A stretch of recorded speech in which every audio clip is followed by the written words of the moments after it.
রাসূল সাল্লাল্লাহু আলাইহি ওয়াসাল্লাম বললেন, মান আহাব্বা সুন্নতি, খুশির খবর, এই আনন্দের খবর পৃথিবীতে যা আছে আর পৃথিবীতে যদি 10 বার বিক্রি করা হয় যা মূল্য হবে তার তুলনায় এই খবরে, এই আনন্দের খবর বেশি গুরুত্বপূর্ণ।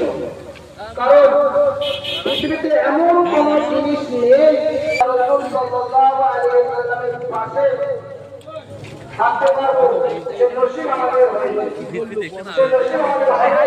ওই যাইবে